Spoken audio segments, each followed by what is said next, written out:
friends, welcome back to my channel. Today I want to share all about my current pregnancy. I am 31 weeks pregnant. I have waited a very long time for this pregnancy and I'm so excited for this baby.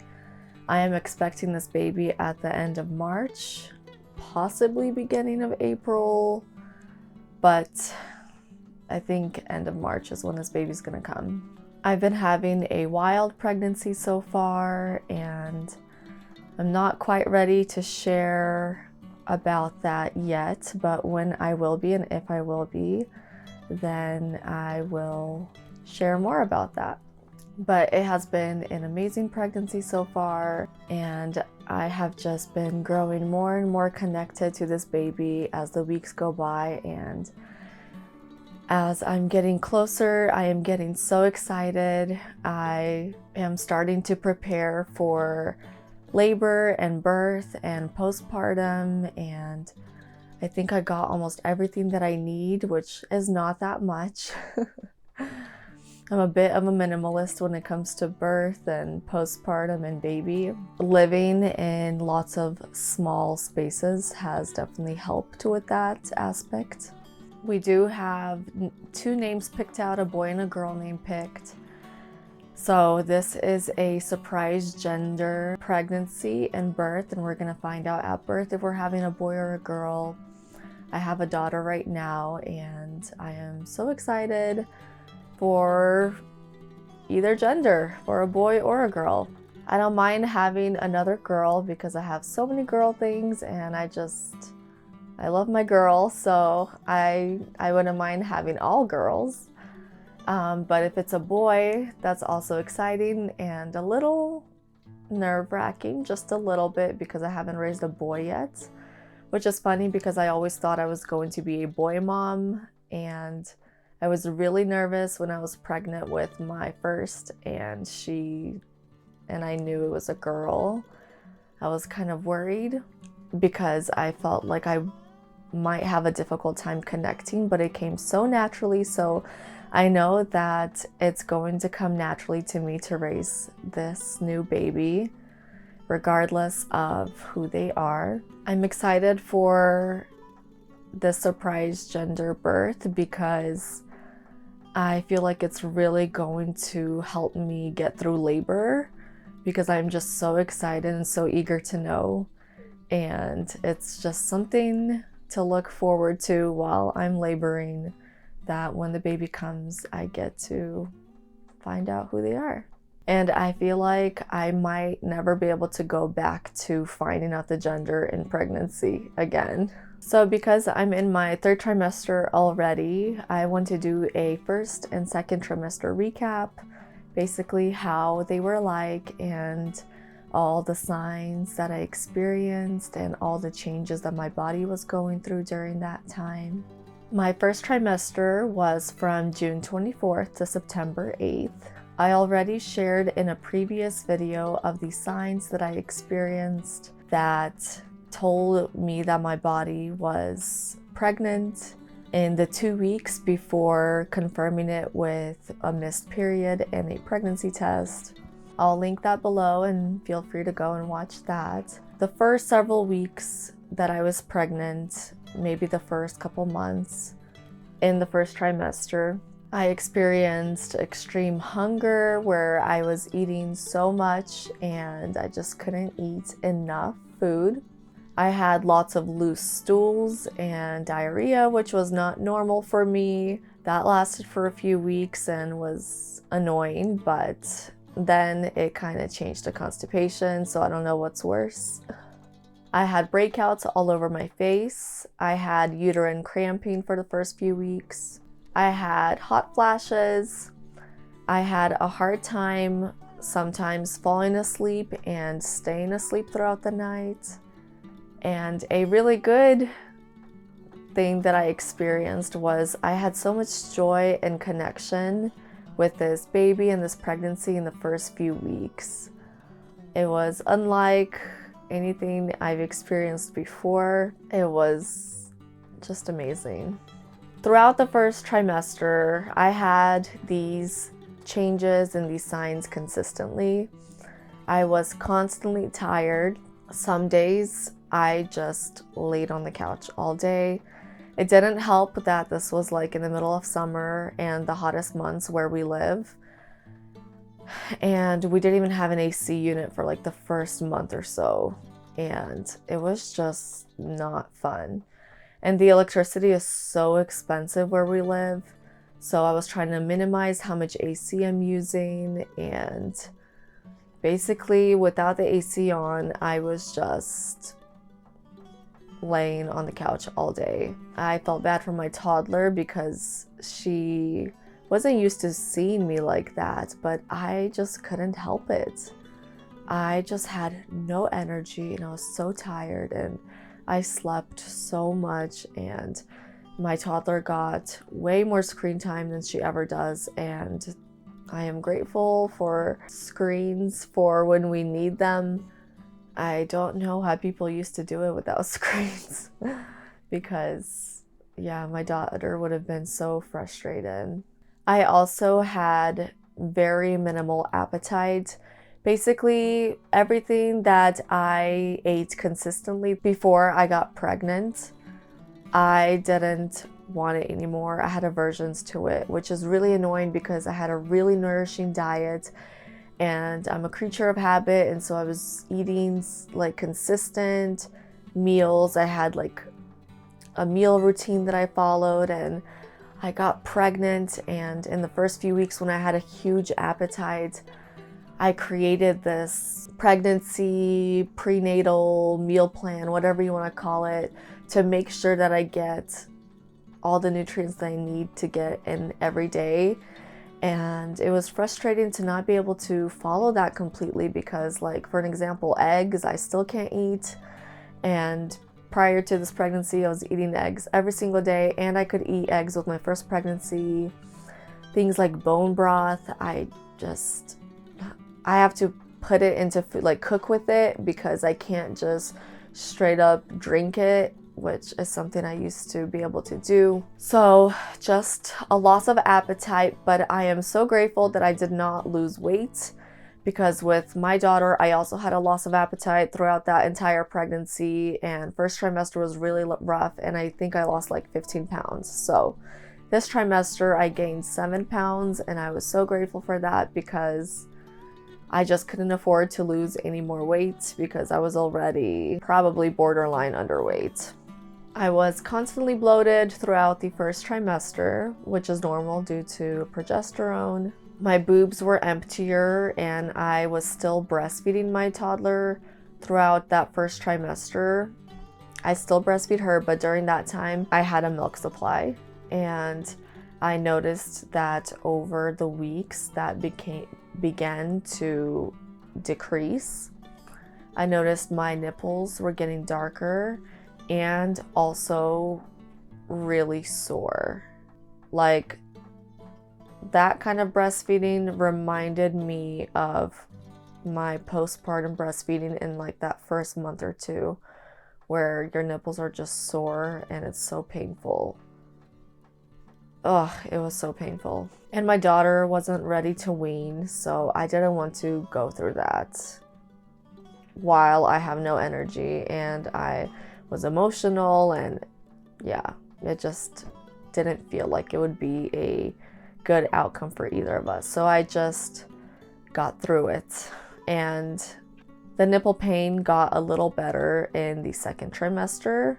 It's also because my toddler's latch became worse, and I've kind of been trying to reteach her over this entire pregnancy of how to latch, because her latch has become so shallow, like a lazy latch, and it's really painful if the latch isn't like the right latch. When it's just like the nipple and not the areola, it can be so painful. So making sure that she latches right helped a lot with the pain and the aversions. Like I said before, I was very emotional. I had no libido during that time. I had really dry lips and I was constantly thirsty. I was waking up throughout the night to pee. I was craving food that I've never liked or have eaten before. It was really weird, like spicy foods and like, I don't know. I was just cooking things I've never eaten before because, I don't know, probably because I couldn't eat anything that I was eating prior to the pregnancy due to my aversion. So I had to like find new recipes of things that I could eat that were nourishing and that I could stomach. I don't throw up in pregnancy. I didn't with my first, I didn't with this one, which I'm so grateful for. It's just the lack of appetite is so hard. I was craving lots of sour foods, vinegary foods. I was craving lots of chocolate.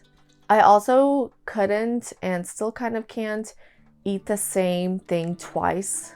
Like if I cook a meal, I eat it that one time, I can't eat it again, which was very frustrating for me because I was so used to being able to cook for 3 days and like eat the same thing for like 2-3 days, like rotate it, lunch, dinner, lunch.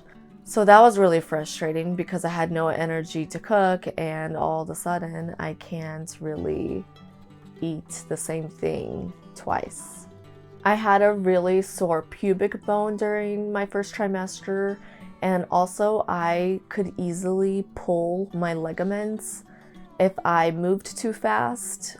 It was pretty painful, and I had the craziest, wildest dreams. I had this throughout my pregnancy with my daughter, and I continue to have just wild dreams. I think it gets a little better in the second and third trimester.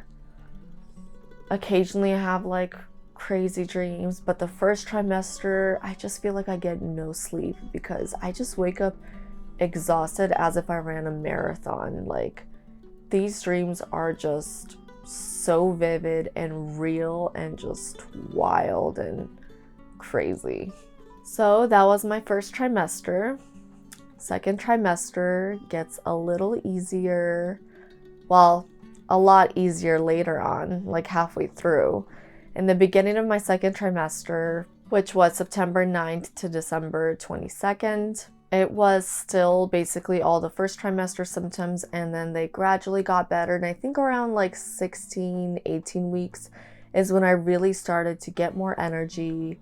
And then like 20 to 26, 27, around there, like those were just amazing weeks where I just had so much energy and had so much creativity. Probably why I got back onto doing YouTube and being consistent with it, because of all of this energy and creativity. We also moved during this time, so that was a perfect timing to move.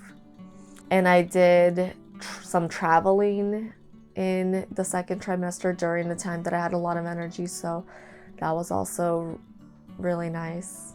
My nipples continued to get darker, and I still had nipple pain, but it was better during the second trimester. My appetite seemed to get better, although I still couldn't eat the foods that I ate before getting pregnant. I had more energy.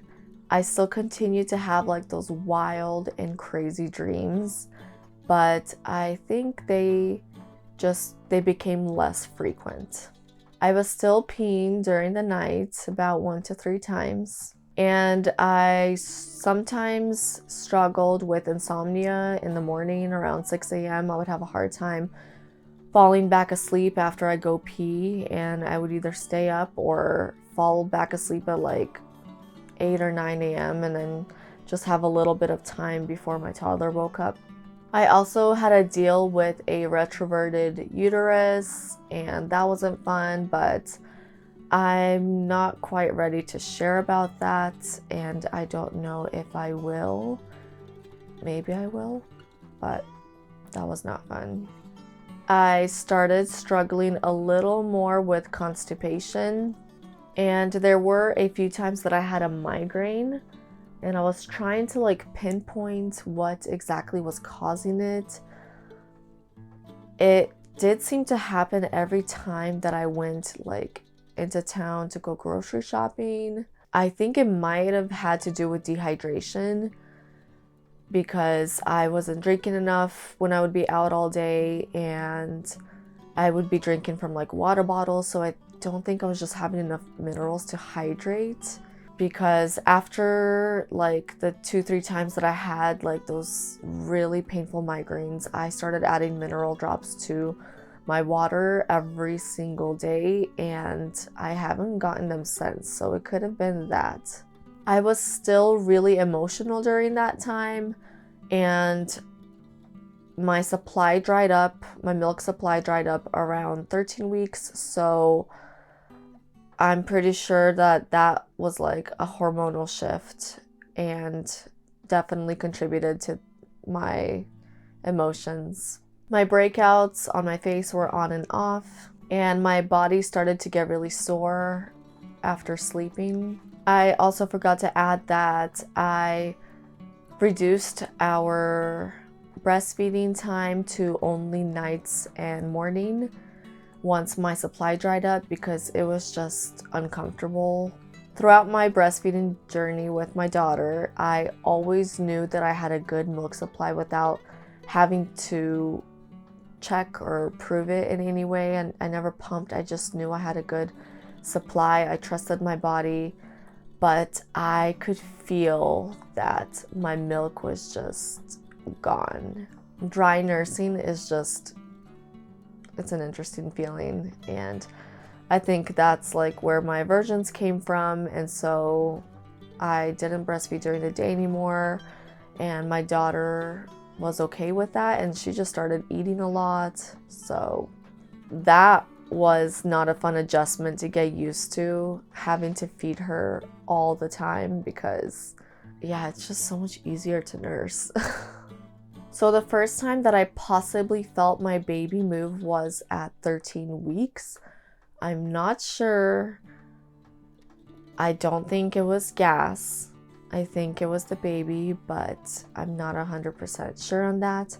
But then at 16 weeks, I started feeling baby for sure, and it was not like all the time. It would just be like a kick here and there. And then from 19 weeks, I was feeling baby move constantly. I think with my first, it took me a little longer, which is normal for your first. I heard the heartbeat for the first time at week 21 with my fetoscope. I was able to find it a few times, and it was just so exciting. My acid reflux also started at week 21, and it was pretty mild and infrequent, not like right now. I also had some lower back pain weeks 21 and 22, which could have been due to baby growing rapidly, going through a growth spurt.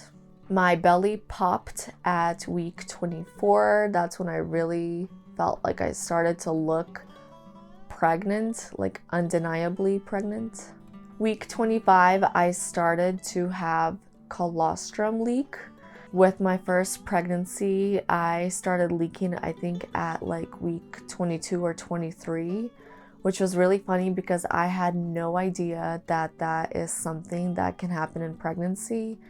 And I was watching a YouTuber's video, and she was sharing about how she started leaking, and that evening I started leaking. So it was just really funny, and this time around I experienced it a little later, but it hasn't been so bad where I have to wear like breast pads or anything. It's just a little bit here and there. From week 25, I started getting Braxton Hicks, which is also later with this pregnancy, because with my daughter's pregnancy, I think I started getting them from like week 19. Usually I get them when I'm driving. I get them at night when I'm nursing my toddler, and I get them actually really frequently at night. I think it's also the discomfort of sleeping. But they're intense, and I know it's just my body preparing for labor. I think we have this like mindset that labor starts at like 38, 40, 42 weeks. and that's the start of labor. But in reality, throughout your entire pregnancy, you're technically laboring. Like, your body is preparing throughout the entire labor. It doesn't just start at the end when baby is ready to come. It's constantly preparing. All these Braxton Hicks, they're not in vain. They're either telling our body that our body is in need of something, it needs food, it needs rest, it's dehydrated, or it's just preparing our uterus for labor, because our uterus is a muscle and it has to do a huge amount of work in a short period of time of getting baby out, and it prepares just like we prepare for a marathon or any kind of physical activity that we prepare for. Our body does that for us. So I welcome all Braxton Hicks that I get, and I take that time to focus on breathing through them and remembering my affirmations, and I welcome them, and I thank my body for preparing itself for labor. And they are just a good reminder of what's to come, because I personally forget what labor felt like. And then I started getting the Braxton Hicks, and I'm like, okay, this kind of reminds me of what labor is going to be like. So it's also helps me mentally prepare for labor as well. And lastly, I felt my baby's hiccups for the first time at week 26. I love feeling baby's hiccups because I just know kind of how baby is positioned. I usually feel them really low near my pubic bone, so I know baby's head is there. And it's cute and connects me to my baby. I felt my daughter's hiccups throughout my pregnancy as well, so it's really nice to be able to feel hiccups with this pregnancy also. So that is how my first 2 trimesters went, and I will do a recap of my 3rd trimester once I'm out of it, which will obviously be after baby comes. I hope you enjoyed this video. If you have any questions about my pregnancy, please leave them in the comments below. And if you want to share about your pregnancy journey, if you experience similar symptoms, please share below. If you're expecting your baby to come around the time that I am expecting my baby, let me know. That is so exciting. Thank you so much for being here, and I will see you guys again soon.